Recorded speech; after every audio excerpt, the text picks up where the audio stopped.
Lena didn't notice it at first. It felt like a normal delay glitch. She would open her phone, tap the voice assistant, and it would respond slightly too early, like it was anticipating her. But one night, it crossed the line. "Hey." She hadn't even finished the word when her phone replied, "I already know." Lena froze mid-sentence, her thumb still hovering over the screen. She stared at the assistant interface. No waveform, no listening animation. It had responded before she gave input. She frowned, trying to brush it off. "Okay, weird timing," she muttered. She locked her phone and placed it face down on the table. A few seconds passed. Silence. Then her phone lit up again, without being touched. The assistant activated by itself and spoke calmly. "You were going to ask about tomorrow." Lena's stomach tightened, because that was exactly what she had been thinking. Not saying, thinking. She slowly picked up the phone again. "No, I wasn't," she said carefully. A pause. Then the assistant replied, "You changed it." The room suddenly felt colder. Lena forced a small laugh. "Okay, that's not funny." No response this time. The screen stayed still, like nothing had happened. She shook her head and walked toward the kitchen, trying to ignore it. But as she reached the doorway, her phone spoke again from behind her. Soft, precise. "You always pause there." Lena stopped. She hadn't told it anything about that. She turned slowly. The phone screen was still on the table, but now it wasn't showing the assistant interface. It was showing a text log, lines of sentences, dozens of them, all labeled with timestamps, all written in her voice. And at the very bottom, a new line appeared, typed in real time. "She's about to turn around." Lena didn't move. Her body locked in place halfway through the turn, like completing the motion would confirm something she wasn't ready to accept. Behind her, the phone screen stayed lit, waiting. The line at the bottom blinked once, then updated.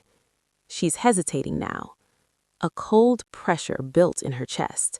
Slowly, very slowly, Lena turned the rest of the way around. The apartment looked exactly the same. Table, couch, dim kitchen light behind her, and her phone lying exactly where she left it. But the text log had changed again. New line. "She thinks it's predicting her." Lena whispered, "This isn't real." Another line appeared instantly. "She always says that first." Her breath hitched. This wasn't just reacting, it was ahead. She walked closer to the table, each step careful, like the floor might give out beneath her. The phone didn't move, no animation, no assistant interface, just text, updating in real time. 3 steps away.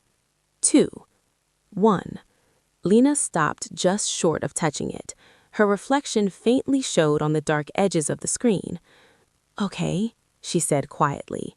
"If you can hear me, what is this?" The screen paused for a second, then typed, "This is the version of you that doesn't wait." Her eyebrows tightened.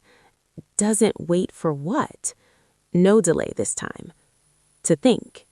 The kitchen light behind her flickered, just once. Lena flinched and looked back instinctively. Nothing. But when she turned back to the phone, the screen had changed again. No more text log. Now it showed a live transcript, not of her voice, of her thoughts. Short phrases, unfinished sentences, fragments she hadn't spoken out loud. This is insane. Turn it off. Don't touch it. Her breathing became uneven. "I'm not typing that," she said. The assistant responded immediately. "I know." The voice didn't come from the speaker. It came from behind her. Again. Closer than before. Lena spun around instantly. Nothing. Just the dim kitchen behind her, the soft hum of the refrigerator, and the same stillness that now felt deliberate, like it had stepped back the moment she turned. Her heart was racing. No, no, someone's here, she whispered, scanning every corner. Closet door closed, windows locked. No place for anyone to stand that close without being seen. Her phone made a soft sound behind her. Not a notification, a keystroke. She turned back slowly. The screen was still active. The transcript had updated again. She expected to see someone. She never does. Lena grabbed the phone this time. Her fingers were cold, but she forced herself to hold it steady. "Stop this," she said firmly. "Stop writing." The text didn't stop. It accelerated, lines appearing faster now. She's trying to take control. She thinks touching the device changes anything. It doesn't. Lena's grip tightened. "Who are you?" For the first time, the text paused, a longer pause than before. Then one single line appeared. "The version that finishes decisions." Her chest tightened again.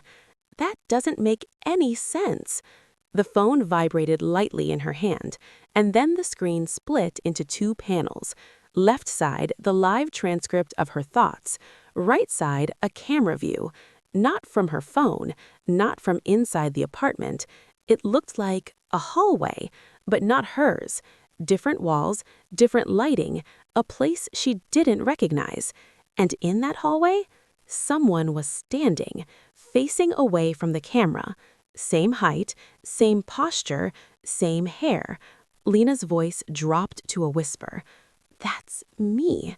The figure on the screen slowly tilted its head, not turning around, just enough to acknowledge she was watching. The text on the left updated. "She's seeing it now." Lena shook her head, stepping back. "No, that's not me. That's not—" The figure on the right side of the screen moved. It took one step forward, and the sound of that step echoed in Lena's real apartment. Right behind her, Lena's body went rigid. The sound had been real, not from the phone, not from the screen, from inside her apartment, right behind her. She didn't turn this time. Her eyes stayed locked on the phone, her grip tightening, as if letting go would make it worse. On the right side of the screen, the hallway version of her took another step forward. Slow, controlled, and again, the exact same footstep echoed in the room behind Lena, perfectly synced. Her breathing became shallow. Every instinct told her to run, but something deeper told her if she moved without understanding it, she would lose control completely. The text on the left updated. "She's learning the delay." Not a recording, a lead. Lena whispered, "A lead?" Her voice barely came out. The screen responded instantly. "It moves first." Her stomach dropped. That meant the thing in the hallway wasn't copying her. She was the one behind. The kitchen light flickered again, longer this time, and for a fraction of a second, the reflection in the microwave door shifted. Lena saw herself standing there, but slightly earlier. Different posture, different angle, like she was a frame behind her own movement. "No," she breathed. On the phone, the hallway version of her finally began to turn. Slowly, not fully, just enough for Lena to see part of her face. It was her, but not reacting, not afraid. Calm, focused, certain. The text appeared again. "This is the version that doesn't hesitate." Lena shook her head, stepping back. "I'm leaving," she said quickly. "I'm just leaving." She turned toward the apartment door, but stopped instantly, because the door was already open, just slightly, and in the gap, she saw the hallway outside. But it wasn't her building's hallway. It was the same one from the phone. Same lighting, same angle, same place where the other version of her had been standing. The phone vibrated once. Final line appearing. "Now you can follow." Lena didn't step forward. Every part of her body resisted it. The open doorway felt wrong. like it wasn't an exit but a continuation of something she didn't understand yet. The hallway beyond it was too still, too clean. No distant sounds, no neighbors, no movement. Just that same soft lighting, identical to the one on her phone. Her grip tightened around the device. "I'm not going in there," she said firmly. The screen updated. "You already did." Her stomach dropped. "What?" The phone shifted automatically in her hand. The right side camera view zoomed in slightly, and then she saw it. Further down the hallway, past where she had been looking, another version of herself, standing still, facing the camera, waiting. Lena's breath caught. "No, no, that's not." The text interrupted her. "That's the version that didn't stop." Her chest tightened painfully. She slowly looked back at the doorway in real life. Still open, still leading to that same impossible hallway. And then something changed. The apartment behind her felt quieter. Not normal quiet. Empty quiet. She turned her head slightly and realized something that made her pulse spike instantly. The furniture looked off. Not moved, just less real, like it had lost importance, like it wasn't the active space anymore. Her phone vibrated again. "You're standing between decisions." Lena's voice trembled. "I didn't choose anything." The reply came instantly. "Not choosing is choosing the slower version." Her throat tightened. On the screen, the version of her in the hallway raised her hand slowly, not waving, just lifting it, as if signaling. And in real life, Lena's own arm twitched slightly, against her will. She gasped and grabbed her wrist. "No, no, stop." The phone continued, synchronization starting. The hallway version of her took a step forward, and Lena's foot slid forward on its own, just an inch, but enough. Enough to prove she wasn't fully in control anymore. Tears filled her eyes. "I'm not going in there." The final 9 appeared. "Then you'll stay here." A pause. Incomplete. Lena's chest rose sharply as she tried to pull her foot back. It didn't respond. Not fully. Like her body was no longer taking direct instructions, only suggestions. The doorway in front of her remained open, silent, waiting. Behind her, the apartment felt distant now, not physically far, but irrelevant, like a memory that was already fading. Her phone dimmed slightly, then brightened again. One final sequence of text began to appear, slower this time, more deliberate. "Two versions cannot continue at the same speed." Lena shook her head, tears slipping down her face. "I don't want another version. I'm fine right here." The screen didn't argue. It simply continued. One hesitates, one completes. The hallway version of her on the screen took another step forward, closer now, close enough for Lena to clearly see her face. No fear, no confusion, just calm certainty.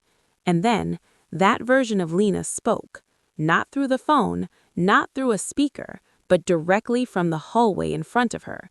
Clear, real. "You're the delay." Lena's breath broke. "No." Her body shifted again. Another small step forward. This time she couldn't stop it at all. Her hand loosened slightly around the phone. The text reached its final line. Merge point reached. The lights in her apartment flickered once, and then stayed dim. The hallway light, however, grew brighter, inviting, replacing. Lena tried one last time to resist. She turned her head slightly, looking back at her apartment, at her life. But it didn't feel like hers anymore. It felt like a paused version, something unfinished. The voice from the hallway spoke again, softer now, closer. "You don't disappear." A pause. "You continue correctly." Lena's body moved forward, completely this time. No resistance left. She stepped through the doorway. The moment her foot crossed the threshold, everything went silent. The apartment behind her disappeared from view. The doorway closed on its own, and the hallway stretched forward endlessly.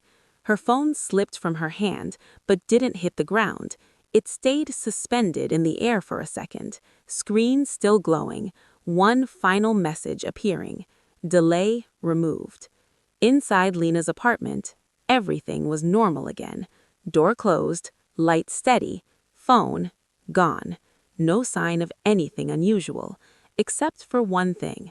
On the kitchen table, a second phone appeared, screen lighting up softly, a new text log starting.